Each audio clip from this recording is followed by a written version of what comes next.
يغب عنا السنا أو يزد فينا العنا، من لنا إلاك نرجو ربنا. إن يغب عنا السنا أو يزد فينا العنا، من لنا إلاك نرجو ربنا. الحمد لله في دجانا إننا قد وضعنا حملنا، يا رجانا أنت إلى الذين آمنوا وعملوا الصالحات وتواصوا بالحق وتواصوا بالصبر. والصلاة والسلام على أشرف الأنبياء والمرسلين، نبينا محمد صلى الله عليه وعلى آله وصحبه الطيبين الطاهرين. أما بعد، أيها الإخوة الكرام، أيتها الأخوات الكريمات, mes honorables frères et sœurs, je vous salue par le salut de l'islam et je vous dis assalamu alaikum wa rahmatullahi wa barakatuh. Quoi de plus beau, quoi de plus merveilleux que de vivre ce mois de Ramadan dans l'évocation d'Allah Azza wa Jal, dans le rappel d'Allah subhanahu wa ta'ala. Quoi de mieux que de remplir ces journées dans la voie de la réussite, dans le sentier d'Allah subhanahu wa ta'ala. Quoi de mieux que de se rappeler en invoquant Allah Azza wa Jal, en le remerciant et en le louant de ses bienfaits durant ce mois de miséricorde, ce mois de bonté, ce mois de Ramadan, le mois béni. Et à cette occasion, je tiens à vous souhaiter la bienvenue ici au sein de la mosquée Al-Muwahhidin, au sein de ce programme, l'Oasis du Ramadan, qui comprend une vingtaine d'interventions, avec plus d'une quinzaine d'intervenants, dans plus d'une dizaine de mosquées à Bruxelles et en dehors de Bruxelles. Et je vous dis, Hani'an lakum, toutes mes félicitations à toutes les personnes qui sont ici présentes au sein de cette mosquée, chez les frères ainsi que chez les sœurs, qui sont venus pour écouter la parole d'Allah subhanahu wa ta'ala, pour se rappeler des textes de notre prophète Muhammad alayhi salatu wa salam. Les anges sont en train de nous entourer entre nous et le ciel du bas monde. Quoi de plus beau et quoi de meilleur? Mes honorables frères et sœurs, je me dois de remercier, car le prophète alayhi salatu wa salam nous l'a enseigné. Je remercie mes bien-aimés au sein de la mosquée Mouahidine pour leur relation envers la jeunesse, qu'Allah les préserve, les aide et les assiste, tout comme je tiens à remercier les deux imams de la mosquée Mouahidine pour leur excellent travail qu'ils fournissent pour la commune de Laken, qu'Allah les préserve, les aide et les assiste. Mes honorables frères et sœurs, aujourd'hui nous avons l'honneur et la joie d'avoir à nos côtés notre bien-aimé Al-Akh Abdul Mun'im Boussina, Hafidahullah Ta'ala, qui nous vient depuis la ville de Lille. Et quoi de mieux de commencer cette conférence, cette intervention par des versets, par la parole d'Allah subhanahu wa ta'ala. Et à cette occasion, je demanderai à mon bien-aimé Al-Akh Abdul Mun'im Boussina de nous faire l'honneur de réciter quelques versets avant qu'il ne débute la conférence ou l'intervention qui est intitulée Optimiste ton temps, falyatafaddal mashkouran majoura.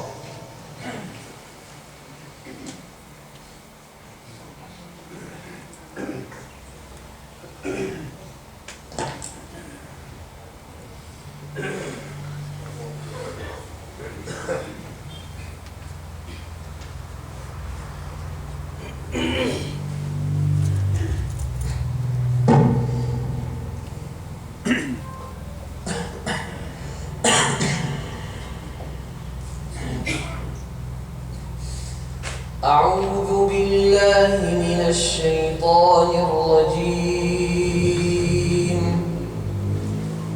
بسم الله الرحمن الرحيم.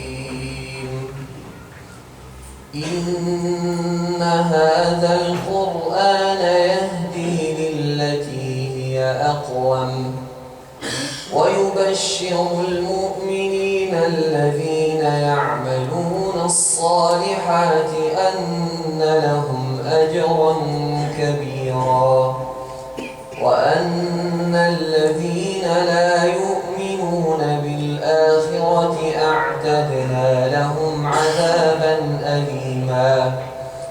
ويدعو الإنسان بالشر دعاءه بالخير وكان الإنسان عجولا وجعلنا الليل والنهار آيتين فمحونا آية الليل وجعلنا آية النهار مبصرة لتبتغوا فضلا من ربكم ولتعلموا عدد السنين والحساب وكل شيء فصلناه تفصيلا وكل إنسان ألزمناه طائره في عنقه ونخرج له يوم القيامة كتابا يلقاه منشورا اقرأ كتابك كفى بنفسك اليوم عليك حسيبا من اهتدى فإنما يهتدي لنفسه ومن ضل فإنما يضل عليها ولا تزر وازرة وزر أخرى وما كنا معذبين حتى نبعث رسولا صدق الله العظيم.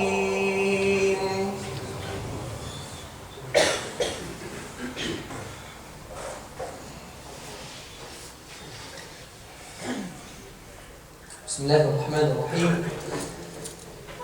والصلاة والسلام على أشرف الأنبياء والمرسلين سيدنا محمد وعلى آله وصحبه أجمعين.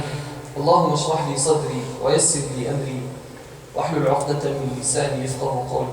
السلام عليكم ورحمة الله وبركاته.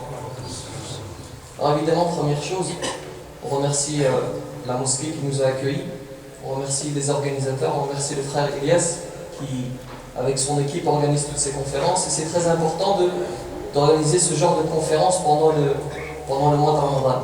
Et surtout une conférence avec ce titre qui est Optimise ton temps. On va essayer, Inch'Allah, de tirer profit de cette conférence. Alors, première des choses, j'aimerais dire que ce qui se passe dans nos mosquées aujourd'hui, dans notre société occidentale, vous savez, moi je viens de France, en Belgique et dans toute cette société, eh bien, c'est quelque chose d'extraordinaire. Le prophète alayhi salatu wassalam nous dit dans un hadith authentique, il nous dit سيأتي على الناس زمان القابض على دينه كالقابض على الجمر. Il nous dit viendra une époque, le prophète alayhi salatu wassalam nous dit viendra une époque durant laquelle celui qui tient à sa religion sera semblable à cette personne qui tient dans sa main une braise. C'est une image du prophète alayhi salatu wassalam. Il veut nous dire en fait, viendra une époque durant laquelle celui qui tient à sa religion sera semblable à cette personne qui tient dans sa main une braise. Bien que la braise te brûle, eh bien toi, parce que tu tiens Allah subhanahu wa ta'ala, tu ne lâches pas cette braise. Vous savez, la braise représente évidemment les tentations d'aujourd'hui.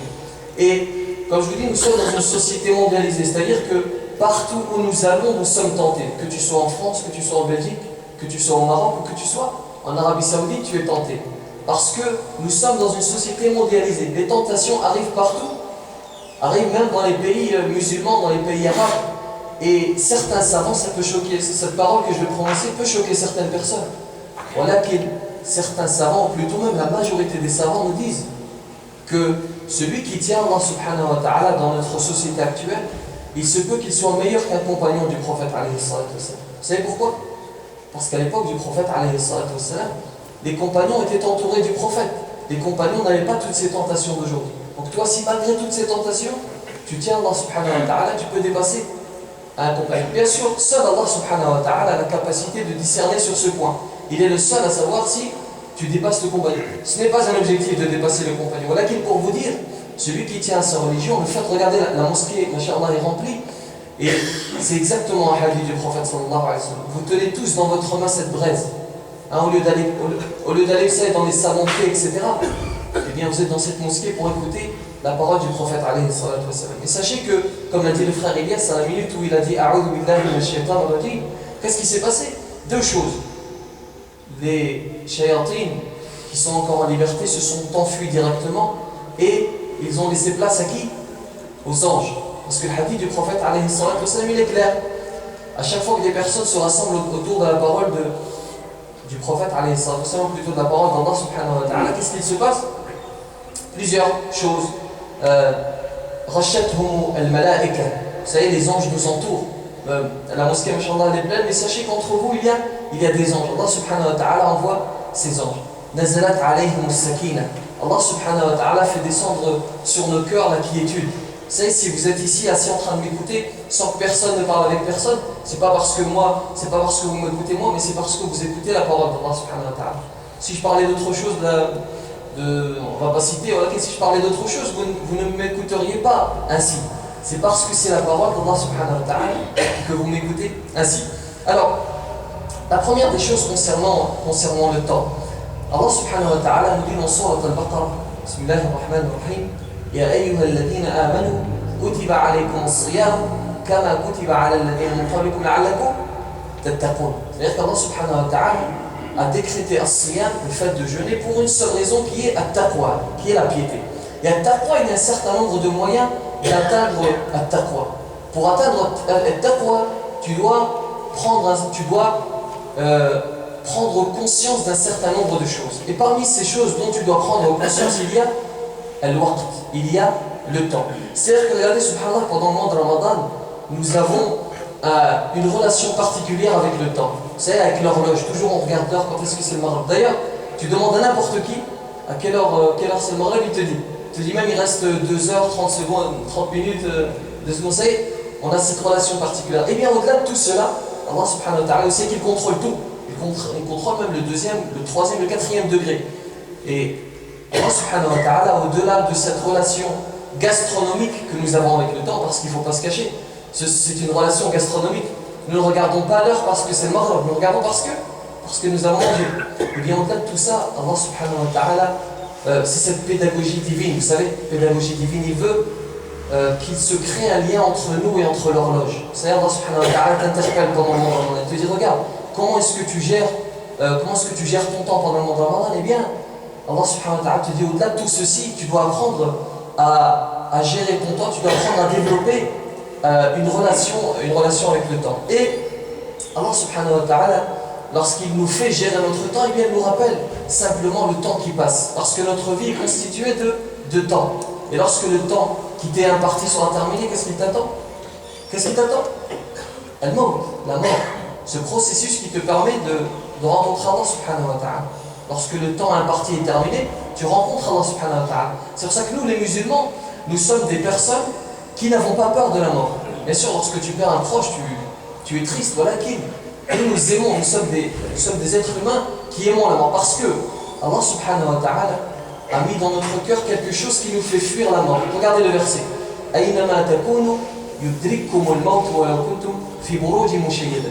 Où que vous soyez, la mort vous atteindra ou vous rattrapera. C'est-à-dire que par nature, l'être humain est quelqu'un qui fuit la mort, il a peur de la mort. Et Allah subhanahu wa ta'ala te dit, toi qui es musulman, si tu veux me rencontrer, au contraire, tu dois aller vers la mort. Parce que c'est cette mort qui va te ramener vers moi. Regardez Ibrahim alayhi salam.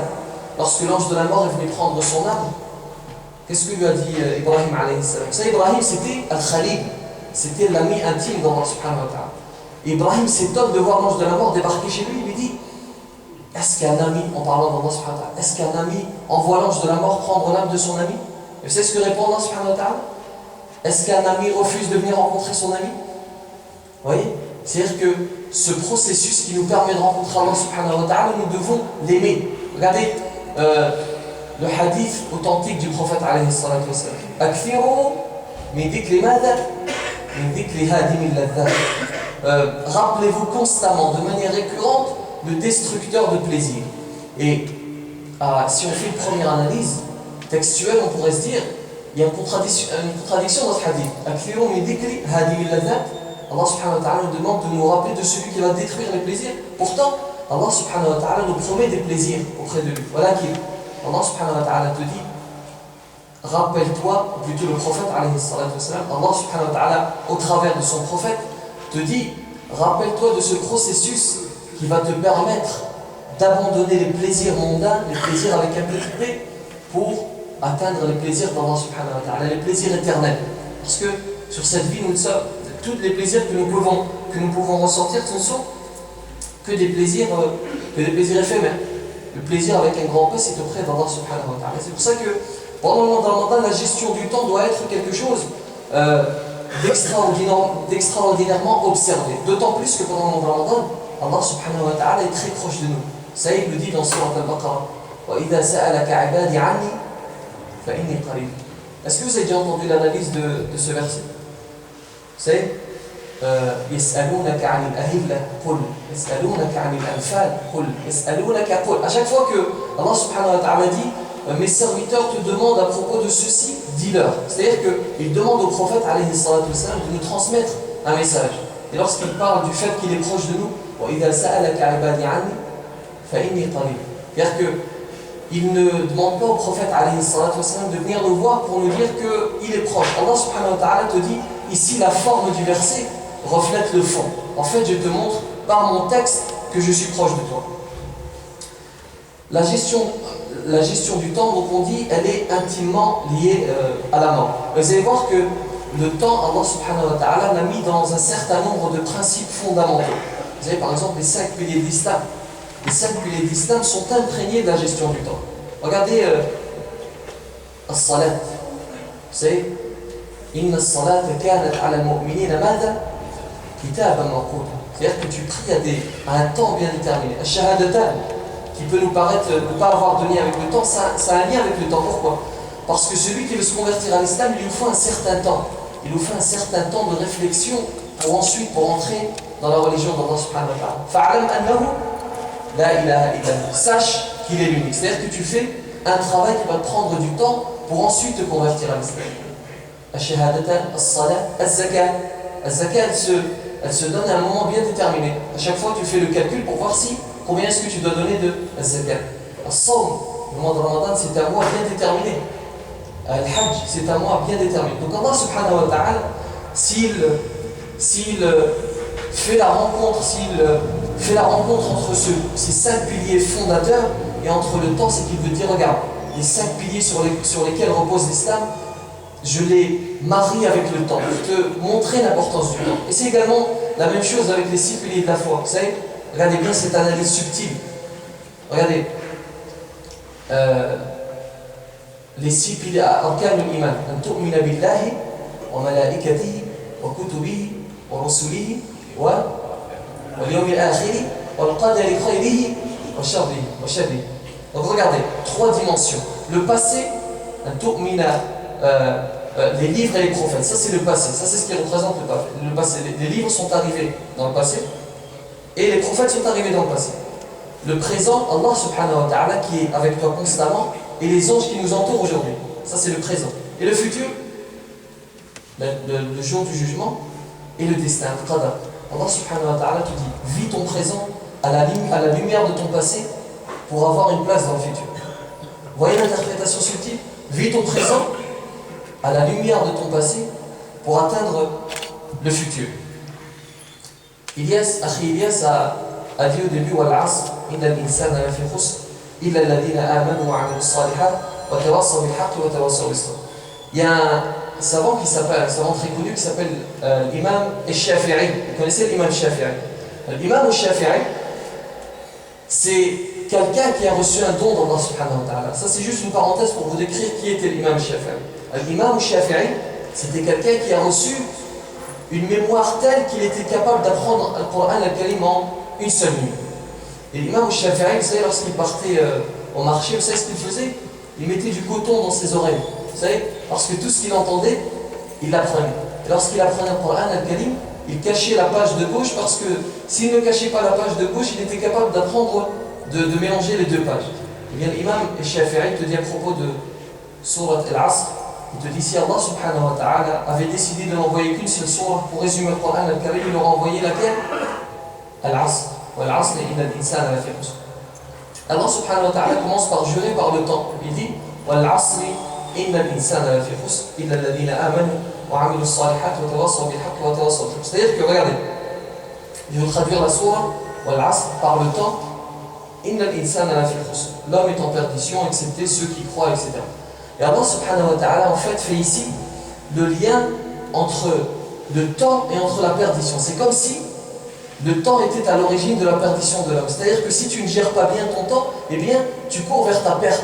Parce que plus tu gères bien ton temps et plus tu vas vers le paradis. Moins tu gères bien ton temps et plus voilà, tu vas vers l'enfer.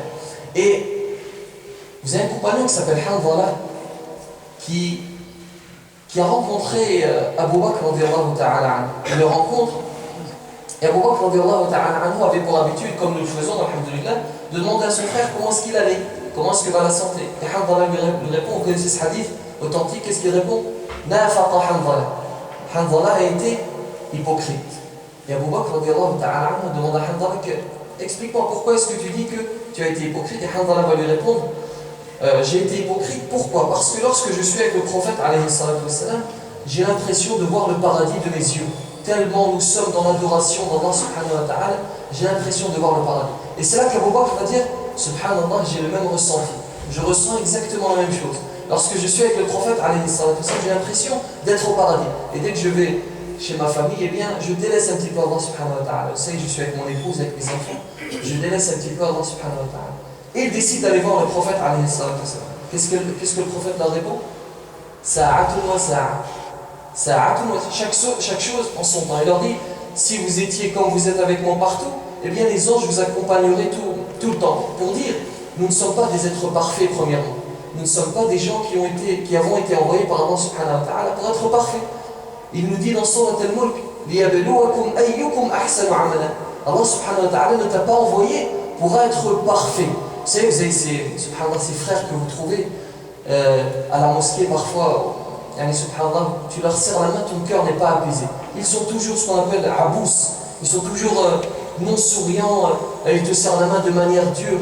Le prophète, c'est comme ça qu'il était. Le prophète était sérieux lorsqu'il fallait être sérieux et il se reposait lorsqu'il fallait se reposer. Et il était avec sa famille lorsqu'il fallait être avec sa famille. C'est-à-dire qu'il n'est pas interdit de se reposer, il n'est pas interdit de jouer, il n'est pas interdit de faire ceci, il n'est pas interdit d'être avec son épouse. Vous avez des gens qui sont bornés, toujours avec la religion, avec c'est-à-dire que s'il ne te sort pas, s'il ne sort pas un hadith ou une histoire, il ne va pas bien. Bien sûr, il faut évoquer Allah subhanahu wa ta'ala. Voilà qu'une chaque chose en son temps, comme le dit le prophète alayhi salatu wassalam, sa'atun wa sa'a. Et j'aimerais aussi insister sur le fait que notre temps, nous devons passer notre temps, ou plutôt notre temps complet à surveiller ce qu'on appelle en arabe al-muraqaba. Vous savez ce que c'est al-muraqaba? Al-muraqaba, c'est le fait de savoir qu'Allah subhanahu wa ta'ala est avec toi en tout instant. Vous savez, je vais vous donner un exemple, nous sommes dans la rue, nous marchons ainsi dans la rue et on voit une femme qui arrive au loin avec son époux. Vous voyez? Et vous voyez que l'époux il vous regarde, qu'est-ce que vous faites? Vous mettez vos yeux par terre, et vous regardez par terre.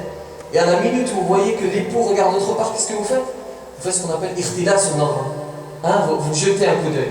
Eh bien, si tu sais qu'Allah subhanahu wa ta'ala, si tu traites avec Allah subhanahu wa ta'ala, eh bien ce regard tu ne l'auras pas. Parce que même si tu regardes à droite, à gauche, tu vois que personne ne t'a vu, lorsque tu veux faire quelque chose de blâmable, et que tu sais qu'Allah subhanahu wa ta'ala est avec toi, eh bien, cette vue, tu ne la feras pas. Tu ne regarderas pas cette femme parce que tu sais qu'Allah subhanahu wa ta'ala est avec toi. D'ailleurs, qu'est-ce qui nous permet de jeûner tous les jours? C'est des actes d'adoration comme la prière. Tu peux le faire pour autrui. Lorsque je viens à la mosquée, je prie. Mes frères me regardent en train de prier, disent Masha'Allah, il prie. Lorsque je fais cette conférence, il est possible que quelqu'un fasse une conférence pour qu'on dise Masha'Allah, il fait des conférences. C'est qu'il donne la zakat devant tout le monde pour qu'on dise Masha'Allah, il donne la zakat. Voilà qu'il y a as-siyam, le jeûne. Tu n'es pas constamment avec tes frères, tu n'es pas constamment observé. Tu peux te retrouver tout seul et manger. Qu'est-ce qui te permet de ne pas manger? C'est la présence, al-muraqaba. C'est la présence d'Allah subhanahu wa ta'ala. C'est parce que tu sais qu'Allah subhanahu wa ta'ala est avec toi en tout temps que tu ne manges pas. Et vous savez, c'est le combat éternel entre la passion, entre la raison. Allah subhanahu wa ta'ala khalaqa qawman bi'aqlin wa la shahwata lahum wa khalaqa qawman بشهوة ولا عقل لهم وخلق قوما بعقل وشهوة أما الخلق الذين خلقهم الله تبارك وتعالى بعقل ولا شهوة لهم فهم الملائكة وأما الخلق الذين خلقهم الله تبارك وتعالى بشهوة ولا عقل لهم فهم البهائم الحيوانات وأما الخلق الذين خلقهم الله تبارك وتعالى بعقل وشهوة فهم الإنس والجن لذلك اسمعوا إذا غلبت شهوتك عقلك كنت أدنى من البهائم وإذا غلب العقل عندك الشهوة كنت أرقى من الملائكة فاختار لنفسك ما تشاء. C'est ce combat éternel entre la passion et la raison.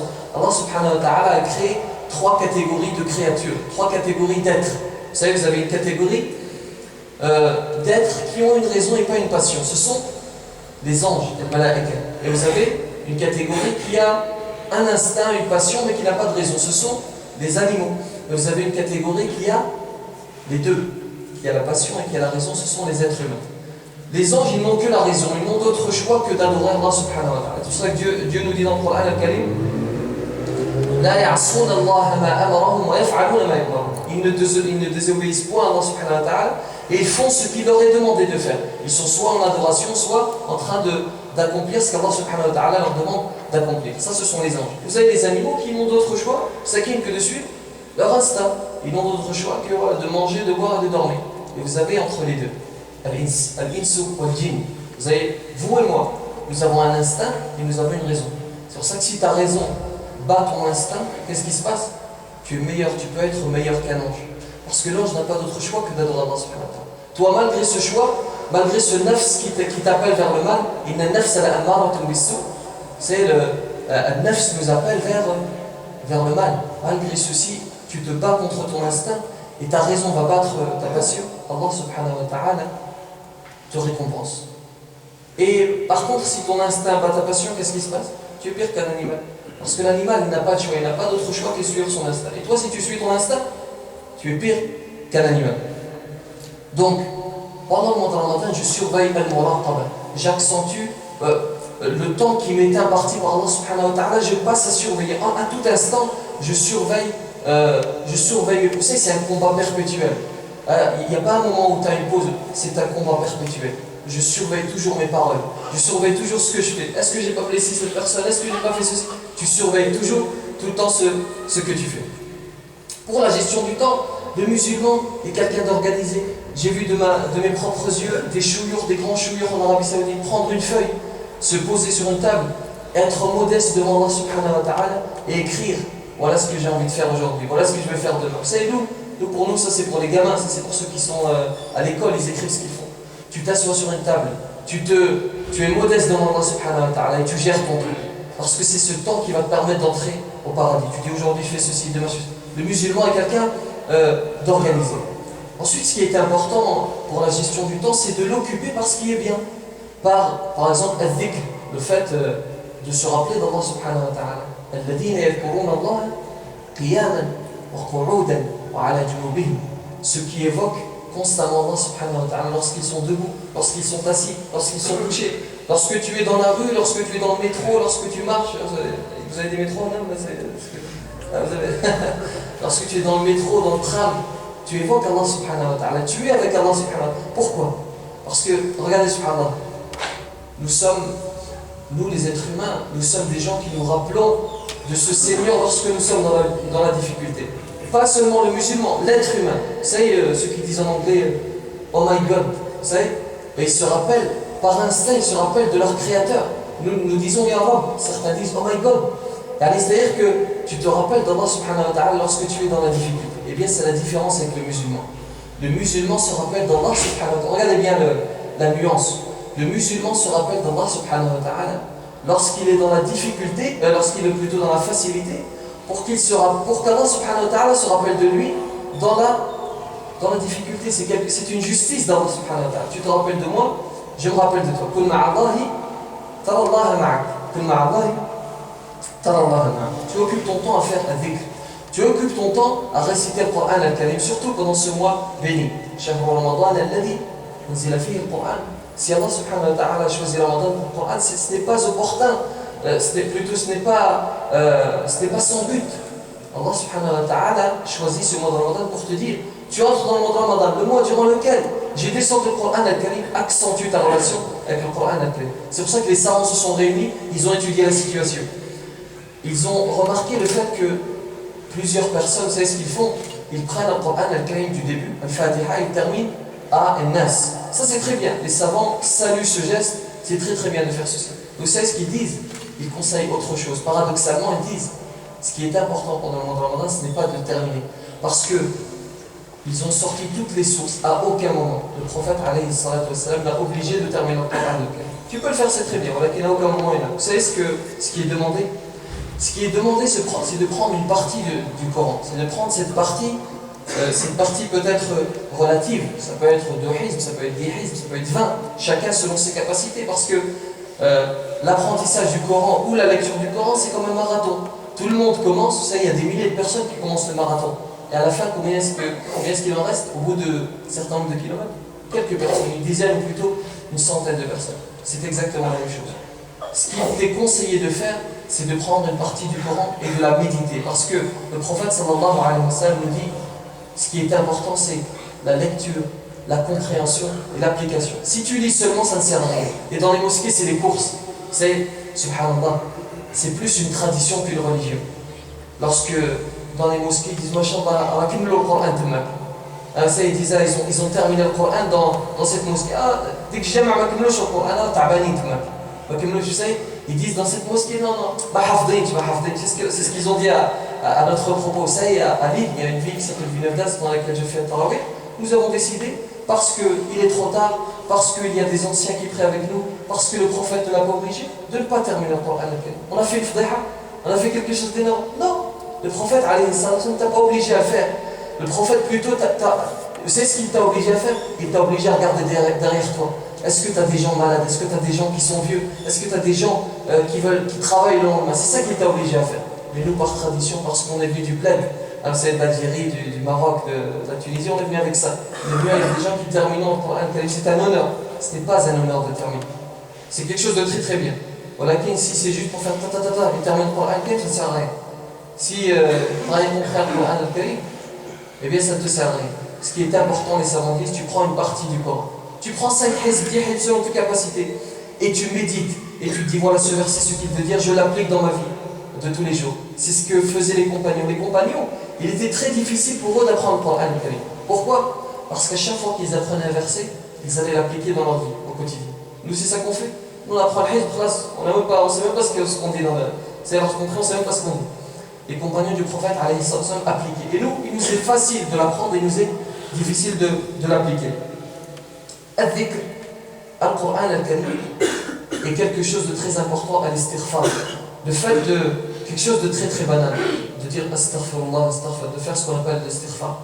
Et j'ai une petite anecdote à ce sujet, une histoire à vous raconter très importante, qui est de l'imam Ahmad ibn Hanbal. Vous connaissez l'imam Ahmad ibn Hanbal, ce grand savant qui a authentifié un certain nombre de hadiths, qui parcourait le monde pour authentifier el hadith. Ahmad ibn Hanbal, c'était quelqu'un à son époque d'extrêmement connu.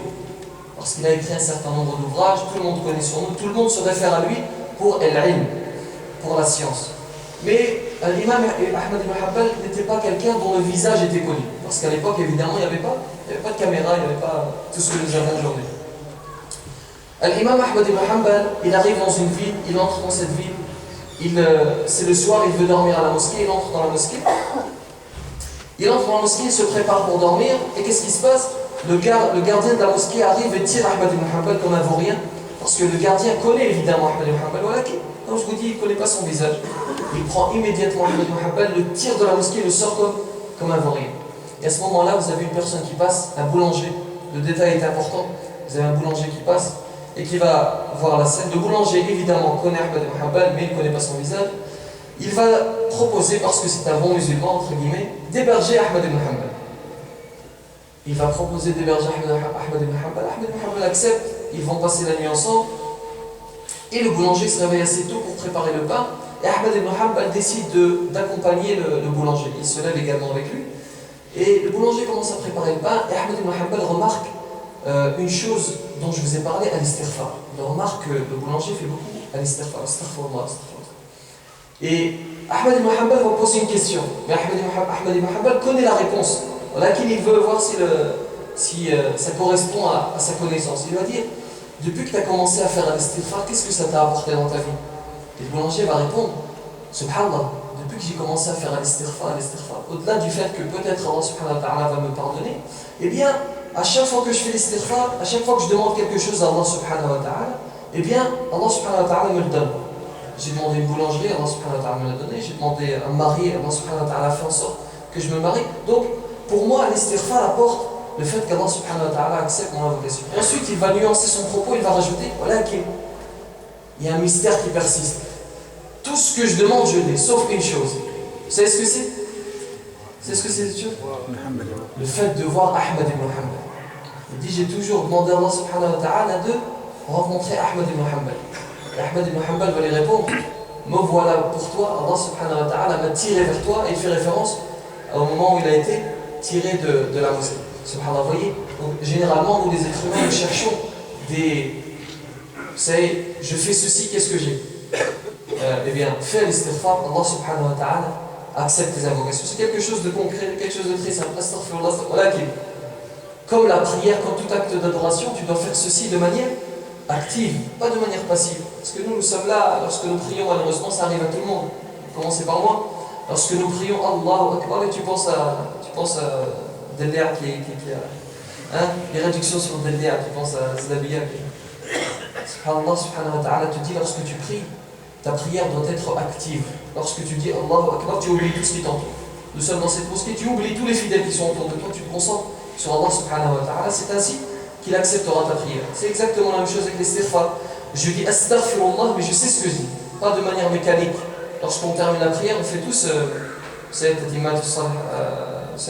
astaghfirullah. Eh bien, là, al-baqiyat as-salihat. Eh bien, lorsque tu fais l'istighfar, tu es conscient de ce que tu fais. La même chose lorsque tu invoques Allah subhanahu wa ta'ala. Il y a des gens qui invoquent Allah subhanahu wa ta'ala qui disent Yimkin. Eh bien, au moment où tu as dit Yimkin, Dieu te donnera. Si tu n'es pas conscient que Dieu va te donner ce que tu demandes, Allah subhanahu wa ta'ala ne te le donnera pas. Lorsque tu fais l'invocation également, tu es conscient de ce qu'Allah subhanahu wa ta'ala te donne. Ensuite, j'aimerais vous citer quelques personnes qui ont compris l'importance du temps. Ce sont des gens qui, avant toute chose, ont compris que le temps c'était la vie, c'était sur ça que tout allait se jouer. Vous avez le premier qui s'appelle l'imam al-Nawawi. Vous connaissez l'imam al-Nawawi? Quel est le livre qu'il a écrit? Le livre très très connu. Non, al-Arba'in al-Nawawiyya. Riyad al-Salihin. C'est lui qui a écrit le livre Le Jardin des Vertueux, Riyad al-Salihin. Et l'imam al-Nawawi, regardez, on rapporte que l'imam al-Nawawi, il a écrit plus de livres, écoutez bien, plus de livres que de jours qu'il n'a vécu. Plus de livres, c'est pas quelque chose d'extraordinaire.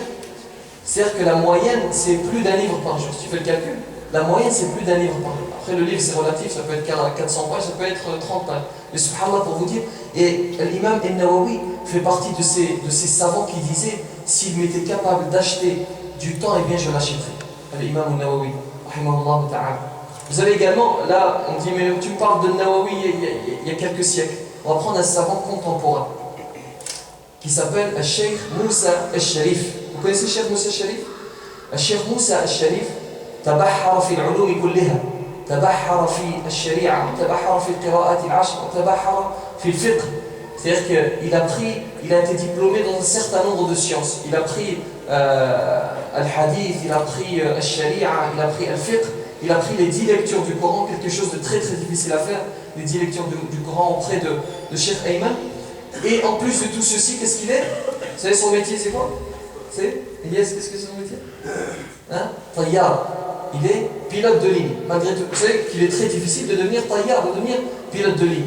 Et un jour, je me souviens, on lui a posé la question, comment est-ce que tu fais pour faire tout ceci? Cumuler toutes ces choses, pilote de ligne, sharia, il leur a dit, eh bien moi, lorsque je fais ceci, ça ne m'est pas étranger, ça ne m'est pas... pour moi, ce n'est pas très difficile. Vous savez pourquoi? Parce que je sais gérer mon temps. Il dit celui qui gère son temps, il ne se rend pas compte de tout ce qu'il fait. C'est vrai. Si tu gères ton temps, tu ne te rends pas compte de tout ce que tu fais. Tu peux faire des choses extraordinaires. Tu peux, pour vous donner une métaphore, tu peux déplacer des montagnes, entre guillemets. C'est ce qu'on disait au sujet des musulmans. Vous savez, l'empereur chinois, il disait « Je ne peux me battre contre des personnes qui s'ils le veulent, peuvent déplacer des montagnes. » Parce que à l'époque du prophète, l'une des premières choses que le prophète leur aurait enseigné, c'est la gestion du temps. C'est-à-dire, dans la journée, il est actif. Dans la journée, le prophète est actif. Et la nuit, Ya ayyuhal muzammil, qum al-layla illa qalila. Nisfahu aw inqus minhu qalila. Aw zid alayhi wa rattil al-Qur'ana tartila. Au début de la révélation, Allah subhanahu wa ta'ala apprend au prophète à gérer son temps. Il lui dit, dans la journée, tu vas être actif et dans la nuit, tu vas puiser, tu vas te forger ce puits dans lequel tu vas puiser l'énergie. As-salah. Ça, c'est l'un des premiers hadiths du prophète. Sallu wa nasu niyam. Prier alors que les gens dorment. Parce que la première période, la période mécoise, c'est une période d'intensification. C'est durant cette période que le prophète a construit ce puits dans lequel, lorsqu'il sera à Madina, il va venir puiser. Vous savez, il a forgé ses compagnons, il a forgé cette prière durant la nuit. Et ensuite, les gens qui nous sont encore plus proches. Le frère Elias qui est à ma gauche. Les prédicateurs, vous savez, tous ces prédicateurs qu'on a sur Internet, qu'on critique tous les jours, d'ailleurs, au passage. Ah, vous savez, on les sort de l'islam. Subhanallah, j'en ai parlé une fois. Ces gens, dès qu'ils disent ah, tu t'es trompé sur ce hadith, là, c'était plus musulman. Je caricature un petit peu, là, c'est ce qui se passe. Au lieu d'encourager ces personnes qui appellent à l'islam, qui sont là tous les jours en train de faire des comptes, vous croyez que Cheikh Elias, il a quelconque intérêt matériel ou quoi que ce soit? Aucun intérêt matériel. Il est là pour organiser des conférences, pour que vous preniez aujourd'hui cette conférence qui est la gestion du temps. C'est tous ces prédicateurs qui appellent l'islam, ce sont des gens qui savent gérer leur temps. Parce que, wallah, il est très difficile d'organiser une conférence, de préparer une conférence. Il est très très difficile. Prendre la parole ainsi devant vous tous, c'est très difficile à faire. Il y a un certain travail qui prend du temps. Tout ça, ça entre dans la gestion du temps. Et j'aimerais terminer, Inch'Allah, pour que la conférence soit concise et claire, par cette parole de l'imam al-Ghazali. L'imam al-Ghazali, vous savez ce qu'il dit? Il dit Al-nafasu jawharatun la tuqaddaru bi thaman, li'annahu yanbani alayhi al-na'im al-abadi. L'imam al-Ghazali te dit Al-nafas, le souffle, il fait référence au temps du souffle. Le souffle est une pierre précieuse qui n'a pas de prix. Jawharatun la tuqaddaru bi thaman, li'annahu yanbani alayhi al-na'im al-abadi, car de ce souffle découle le bonheur éternel. Je vous explique un petit peu cette parole de l'imam al-Ghazali. En fait, l'imam al-Ghazali fait référence à ce hadith du prophète alayhi salatu wassalam qui nous dit Man kana akhiru kalamihi min ad-dunya la ilaha illallah dakhala al-jannah. Suivez-moi bien. Man kana akhiru kalamihi min ad-dunya la ilaha illallah dakhala al-jannah. Combien de temps il te faut pour dire la ilaha illallah? La ilaha illallah? Un souffle. C'est pour ça que li'annahu yanbani alayhi an-na'im al-abadi. Sur ce souffle dans lequel tu vas dire La ilaha illallah, Muhammadun Rasulullah, et bien sur ce souffle repose An-Na'im al-Abadi, le paradis. Et tu trouves, subhanallah, wallahi, il y en a en France, vous en avez sûrement aussi des gens, tu leur dis qu'est-ce que tu fais? Pendant le Ramadan, surtout, quand ils ont faim, je tue le temps. Vous avez entendu cette expression? Je tue le temps. C'est pas quelque chose d'effarant, quelque chose d'extraordinaire de dire je tue le temps. La vie n'est-elle pas composée de temps? En tuant le temps, qu'est-ce que tu fais? Tu te suicides. La vie, elle est composée de temps. Lorsque je dis je tue le temps, qu'est-ce que je fais? Je me suicide. Vous avez des savants d'un côté qui disent je voudrais acheter du temps, des autres qui disent je tue le temps. Voilà un petit peu ce que j'avais à vous dire. La conférence, j'espère qu'elle est claire. Lorsque je fais une conférence, vous savez, j'aime bien que ça soit clair, qu'il y ait un certain nombre de points. C'est pour ça qu'à la fin, je résume toujours un petit peu. La finalité du jeûne est taqwa. Et parmi les moyen d'atteindre le taqwa, la gestion du temps, le fait de savoir que le temps, ça nous rapproche de la mort, le fait de savoir qu'à la fin de ce temps, il y aura la mort. Les 5 piliers d'Islam, les 6 piliers de la foi reposent sur le temps. L'imam Shafi'i nous dit que Allah subhanahu wa ta'ala dit Al-Asr, le temps à la perdition, comme si le temps allait nous amener à la perdition. Tu dois partager ton temps à bon escient, tu dois sa'atun wa sa'a, comme dit le prophète alayhi salatu wassalam. Tu dois, durant toute ta vie, savoir qu'Allah subhanahu wa ta'ala est au-dessus de toi. Tu dois organiser ton temps comme le font de grands shuyukh. Tu dois occuper ton temps par le Coran Karim, par le dhikr, par l'istighfar. Et tu dois te rappeler enfin de ces personnes qui savent gérer leur temps, comme l'imam Nawawi, Cheikh Moussa Sharif et un certain nombre de personnes qui savent gérer leur temps. Wallahu a'lam wa a'lam wa ahkam wa barakallahu fikum ala husni istima'. Shukranallahu laka wa ahsanallahu ilayk. Je tiens à remercier bien évidemment notre bien-aimé le frère Abdel Mou'in Boussina hafidahullah ta'ala pour avoir accepté notre invitation et avoir fait partie du programme de l'Oasis de Ramadan, qu'Allah le préserve et l'assiste. Mes honorables frères et sœurs, nous avons ouvert cette rencontre par du Saint-Coran. Nous allons la clôturer également par du Saint-Coran. Je laisse la parole à notre bien-aimé, ou plutôt le microphone à notre bien-aimé, pour une lecture du Saint-Coran qui fera preuve de clôture pour cette rencontre. Hafidakumullah ta'ala wa ra'akum. Wassalamu alaikum wa rahmatullah. Alors, avant de réciter Inch'Allah, j'aimerais juste évoquer un dernier point, qui n'a pas de rapport avec le sujet qu'on a traité. J'aimerais vous parler de le pourquoi du jeûne. Pourquoi est-ce que nous jeûnons? Pourquoi est-ce que nous nous abstenons de manger et de boire? Allah subhanahu wa ta'ala n'a rien à faire de cette abstinence. Vous savez, Allah subhanahu wa ta'ala, ça ne lui fait rien si nous mangeons beaucoup, si nous ne mangeons pas. Eh bien, nous mangeons pour une raison simple.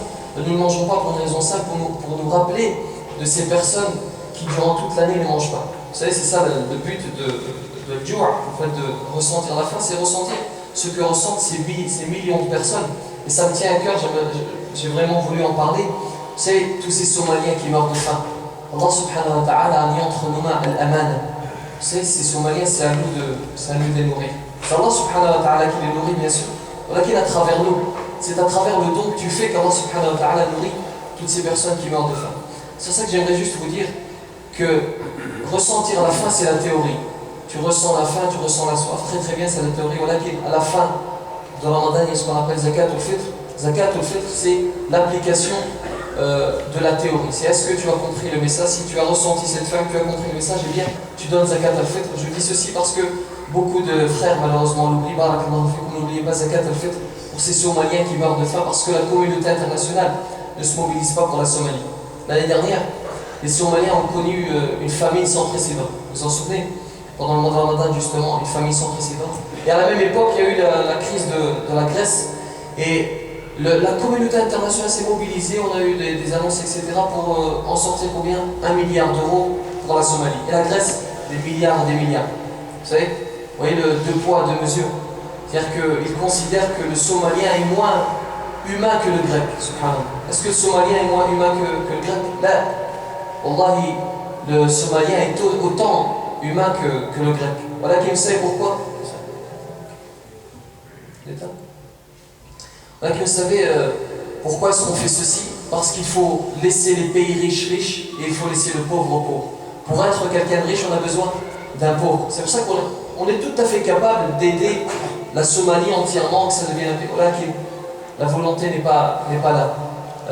On doit laisser le pays pauvre pour rendre le pays riche. Et vous connaissez cette phrase d'un célèbre historien qui dit 80% de la population mondiale, 80% de la population mondiale se partage 20% des richesses. Et 20% de la population mondiale se partage 80% des richesses. Donc, barakallahu fikum.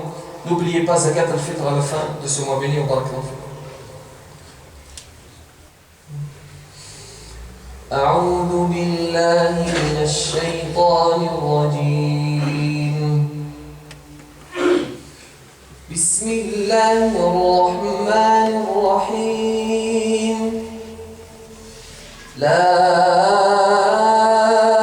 أقسم بيوم القيامة ولا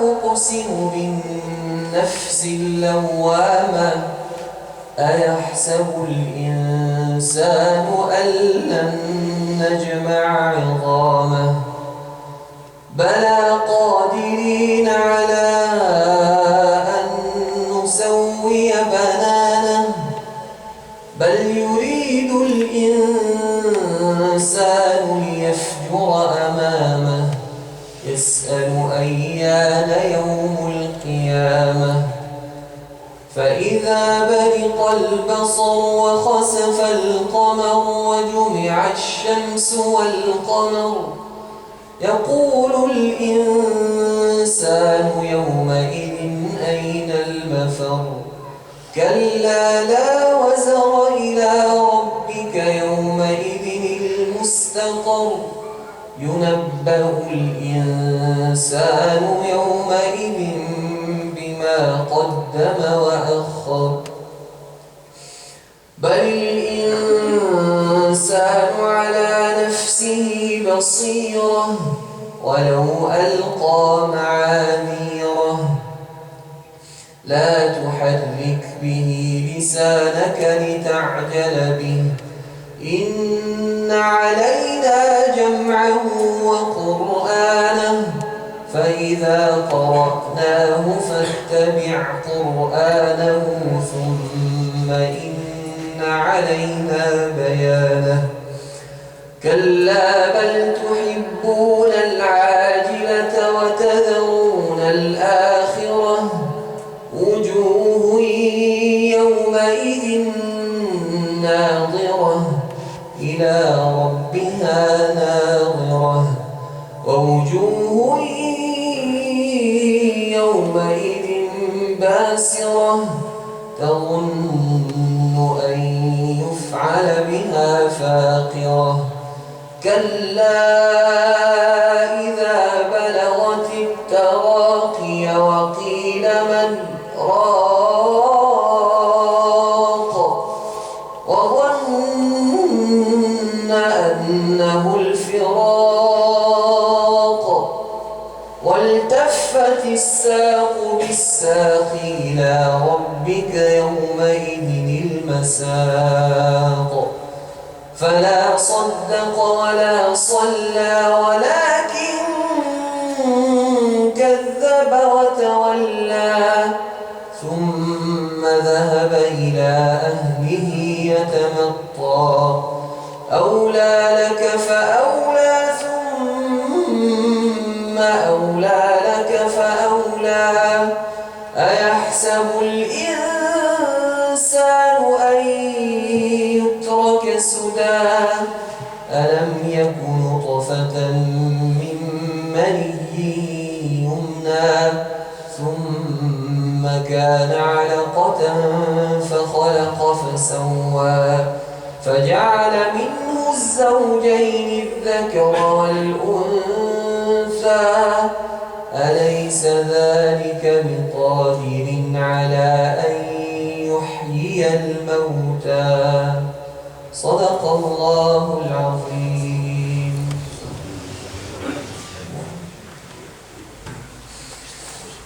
اللهم أعز الإسلام والمسلمين اللهم أعز الإسلام والمسلمين واهدنا واهد شباب الإسلام والمسلمين وحرر حرمات المسلمين وأراضي المسلمين ومقدسات المسلمين أحيي الإيمان في قلوبنا ودلنا عليك يا أرحم الراحمين. اللهم اهدنا فيمن هديت وعافنا فيمن عافيت وتولنا فيمن توليت وبارك لنا فيما أعطيت وقنا واصرف عنا برحمتك شر ما قضيت فإنك سبحانك تقضي ولا يقضى عليك إنه لا يذل من واليت ولا يعز من عاديت تباركت ربنا وتعاليت. اللهم اغفر لنا أجمعين اللهم اغفر لنا أجمعين وهب المسيئين منا للمحسنين فإن لم يكن بيننا محسن فهبنا جميعا بسعة عفوك وجودك يا كريم. لا رب لنا سواك فندعوك ولا خالق لنا غيرك فنرجوك. اللهم تقبل صيامنا اللهم تقبل صيامنا اللهم تقبل قيامنا وتقبل قراءتنا للقرآن. اللهم انصر إخواننا في فلسطين اللهم انصر إخواننا في سوريا، اللهم إنهم ظلموا فانتصر لهم يا رب العالمين.